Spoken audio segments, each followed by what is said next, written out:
So today I want to cover this topic. It's pretty popular. It's starting to get a little redundant, but I'm gonna go ahead and jump in and add my 2 cents as always. You know, I keep a pocket full of change, and it's about how are black women truly unruly? Are they out of control and are they out of order? Let's talk about it. The question is, are black women out of order, out of control, and unruly? As a whole, y'all, I'm gonna have to say no. And here's why, but let me just give you a little context if I can.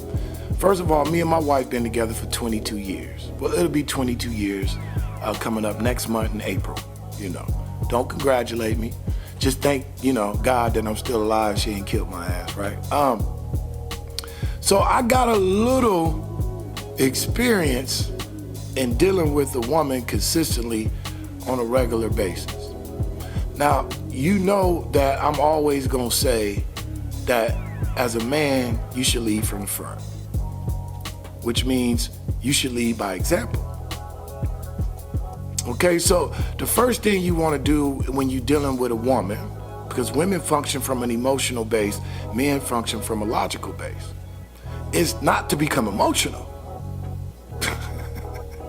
Because once you become emotional, you know any emotion is going to remove all attempts to apply logic. Whether that's anger, happiness, joy, whatever it is, jealousy, whatever emotional experience you're going through, it blocks logic. For whatever reason, that's how we set up biologically. So the first thing you don't want to do is become emotional. Because once you become emotional, then you're going to engage with her in the same manner that she communicates, which is going to make you emotional and more effeminate. It's just what it is. So if you stay calm and stay logical, you'll be able to talk through the conversation.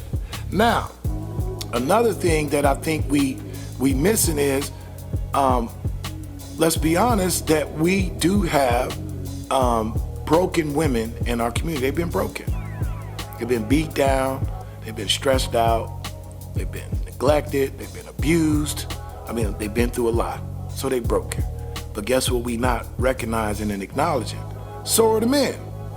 So you coming into a situation as a broken man, but you expect a woman to be perfect. How is that really going to work? Like, how can you put that together? So we got two broken people coming together, and each one is placing the burden of perfection on the other one, which neither can meet. So right then, it's just a recipe for failure, and it's destined or doomed for failure, right? So first thing I'm saying to the men is, get yourself together. Get your head right, get your heart right, get your money right. So when you approach a woman, you can be a leader and you can lead by example, right? Because a lot of these women, believe it or not, haven't been in a situation where a man is actually patient, supportive, compassionate, and kind. You know, they used to what? To a motherfucker trying to smash, hit them for a couple dollars. You know what I'm talking about? Unfortunately, that's what they've been dealing with. Because a lot of y'all is still immature. And we get it, women mature at a faster rate than men, and that's okay.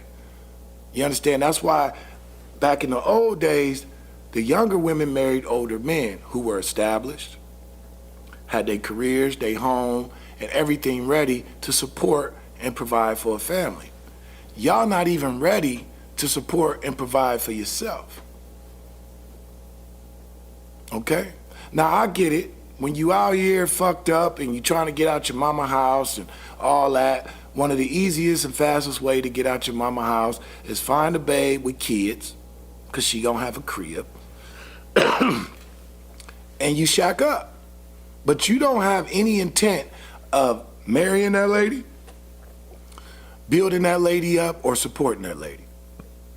You just want to fucking lay up and play your video game, smoke Black and Miles and shit. And I ain't mad at you. I understand where you at with it, and I'm not judging you. I'm trying to explain to you that the quicker you get out of that mind state and start building yourself up as a man, the better your interactions with women is gonna be. Now, women are attracted to resources. Men are attracted to physical beauty. So men are looking for a woman that's physically beautiful. Women are looking for a man that has resources. Now, you might want to call her a gold digger. You might want to call her a sack chaser, a pocket watcher, or whatever it is you use. But I believe she's entitled to have her standards as well. Whether they logical or not, she's entitled to it. We can demean her and beat her down all day and tell her how her standards are unrealistic. We can do that, literally. But I want to know in that process, what part of that is actually going to build her up and make her better. See, when you step into anybody's life, your intent and your purpose should always be, how can I make this situation better? Not, what can I take out of this situation for myself? See, a lot of people, they takers. But you can only take so long for there's nothing else to take. You gotta go to the grocery store at some point, right? Because if you're cooking and you're eating, the fridge is gonna get empty and the cupboards is gonna get bare. So you gotta replenish. Same thing when you're dealing with people. You gotta put something into them, right? They say the true measure of a man is how much or how well he treats somebody that could do absolutely nothing for him. Do you only treat people good that could do something for you? Or do you treat people good regardless of what they can give you in return? Same thing should be for a woman.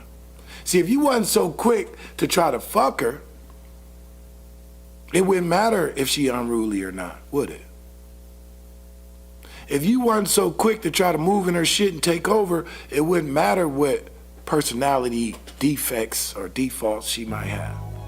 It wouldn't even come into play. Because if you being real and you being honest and you looking at yourself first, you gotta know it's some shit you need to work on. Now, could people come together, work together and build brick by brick? Hell yeah. But they can't do that if they both looking at the other person as not worthy. You see what I mean? She has used or learned to use her loud voice and her aggressive nature as a defense mechanism. Right? Because you in a world, we live in a dangerous world. Y'all act like y'all don't get this shit. We live in a dangerous world. So if you a woman, you know you ain't stronger than a man, you ain't got no weapons, and you got these babies, and you growing up in an environment that we know what it's like in the hood. How the fuck you think you didn't grow up in the hood all sweet and nice? How she supposed to? Y'all niggas kill me, man. Y'all fucking kill me. Y'all run past the mirror. The only time you in the mirror is to look at your hair, but you ain't looking at yourself. So if growing up in the inner city affects us in a very adverse manner, I mean, we got post-traumatic stress syndrome. We fucked up, right? So if it's affecting us that way and we broken and we beat down, how you think it's doing our women? And then you add on the additional responsibilities and obligations that they gotta do. So you don't think that they gonna get affected in an adverse manner and develop some negative personality traits, just like us? So you think us being grown-ass men, walking around with do-rags on and sagging and getting tats on our face at 50 years old is stand-up man shit? Then we gonna have to separate who is who and who ain't. Cause I'm drawing lines.